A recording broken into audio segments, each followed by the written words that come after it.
Donald Trump visits the Detroit childhood home of Ben Carson, Wright, with Omarosa Manigault Newman during the campaign in September 2016. Photo, Max Ortiz / The Detroit News, by photo.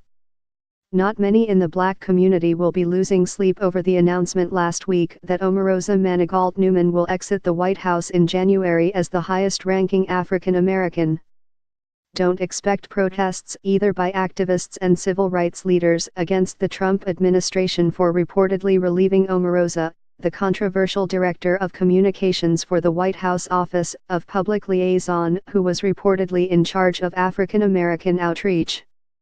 That is because Omarosa, as a black gatekeeper, did not deliver as the person Trump needed to seek advice from regarding his engagement with blacks.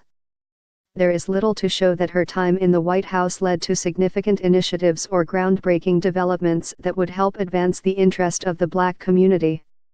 If anything, Omarosa is an example of what not to be when you are a high-ranking black in any White House. You don't brag about the role without successfully executing the duties and responsibilities that come with such an important assignment. Moreover, Omarosa also was carrying with her the burden of race, whether she recognized it or not.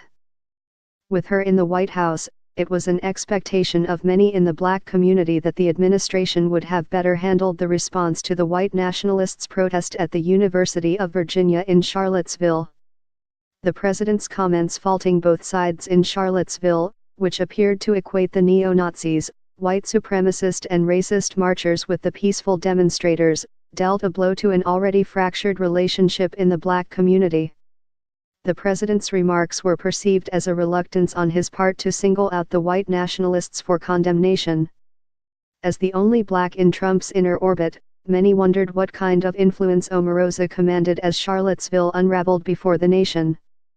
We have no idea of what she actually did. Maybe she will tell us someday in a book.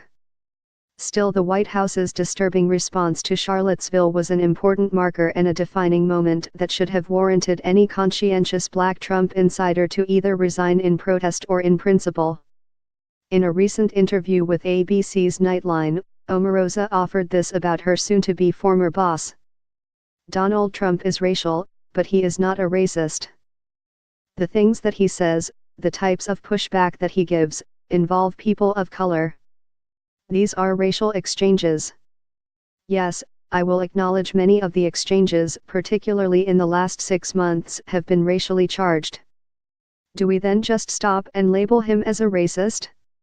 No, Omarosa said.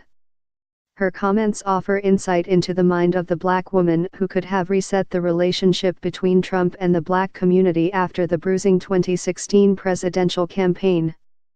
Since the relationship between Trump and blacks was already in bad shape, it was clear that a much-trumpeted meeting with over 60 presidents of historically black colleges and universities at the White House was not going to yield anything productive.